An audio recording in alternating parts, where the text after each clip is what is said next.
All right, so today we're going deep on immigration law. Right. We got H-1B visas, Yeah.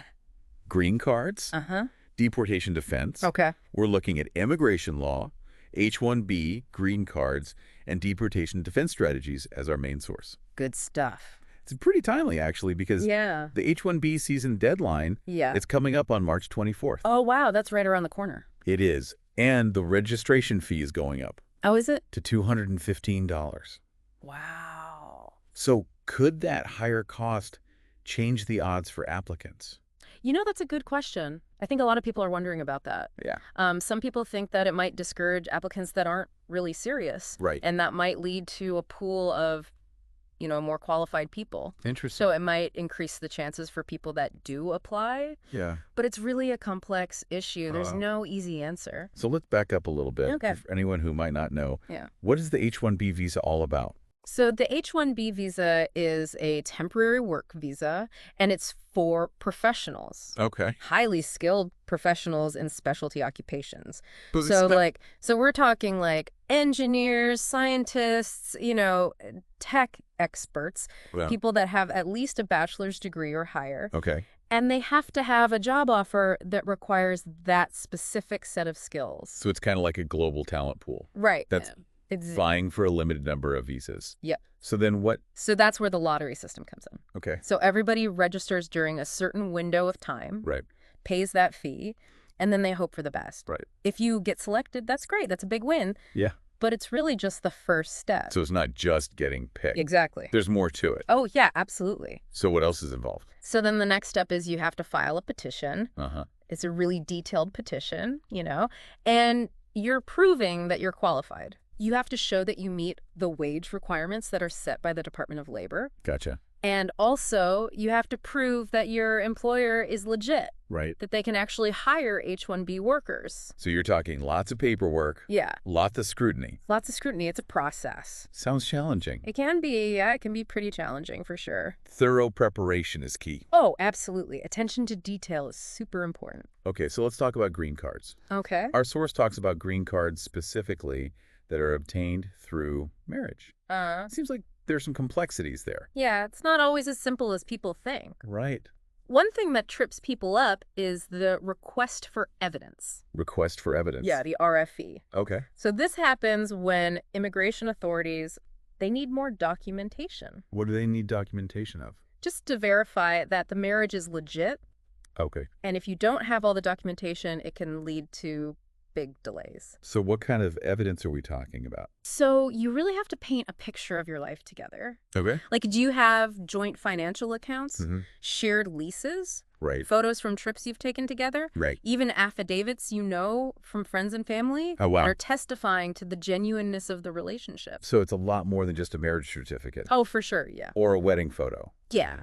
And then it gets even more complex. Oh, If there's any past immigration violations, like what? let's say someone overstayed a visa years ago, Right. or they entered the country without authorization. Okay. That adds a whole other level. Yeah, that would make things tougher. It does. It really does. So then what? Well, in those cases, you might need a waiver. Uh-huh. And to get through that process successfully, you probably need a lawyer. You need an expert. Yeah, for sure. Okay, and speaking of complex, Yeah. our source also talks about deportation defense, Okay. the 10-year bar on reentry Yeah. after you've been removed from the country. That's a tough one. Yeah, that sounds daunting. It is. It's a serious consequence, no doubt. Yeah. It means being separated from family and friends, Right. potentially losing everything you built here in the U.S. So is there any way around that 10-year bar? Well, there is a possibility, but it's not easy. Okay. If someone can show extreme hardship Oh. to a U.S. citizen Right. or a lawful permanent resident family member, Okay. then they might be eligible for a waiver. So they could come back sooner? Right, potentially, yeah. What are some examples? Think of a situation where a child, a U.S. citizen child, Okay. faces like a really serious medical condition Oh. or maybe a financial hardship if their parent isn't there. Wow. These cases are looked at really carefully. On a case-by-case basis. Exactly. So it's not necessarily a permanent goodbye, Right. but it's tough. It's definitely tough. Yeah. And even beyond that hardship waiver, Yeah. depending on the situation, there might be other legal options. The key is to understand what all the options are Yeah. and have good legal representation. So having an experienced immigration attorney on your side is crucial. Absolutely crucial. And our source mentioned something kind of interesting. What's that? It talks about how immigration attorneys are facing a lot of challenges these days. Oh, yeah. Like the workload, especially during peak seasons, It's a lot. it can be overwhelming. Yeah, for sure. So what are some ways that they're managing all of that? Well, one thing that's becoming more popular is outsourcing, Outsourcing what? like the routine tasks. Oh, okay. So things like document prep, case management, Okay. to virtual paralegals. Interesting. Yeah, so that frees up the attorney's time. For the more complicated stuff. Exactly. So they can focus on developing strategies, Right. doing legal research, the more specialized stuff. Makes a lot of sense. Yeah, it lets them focus on those higher level tasks Right. and provide better service to the clients. So if someone is listening and maybe thinking about, their own immigration journey or even a career in immigration law, Right. what would you say is the biggest takeaway? I think the biggest takeaway is that immigration law is complex. Yeah. And it's always changing. It's evolving. Exactly. So whether you're trying to get a visa, a green card, or you're facing deportation, Right.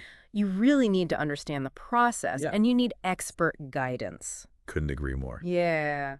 And that leads me to a final thought for our listeners. Okay. So we talked about hardship waivers for people facing the 10-year bar. Right.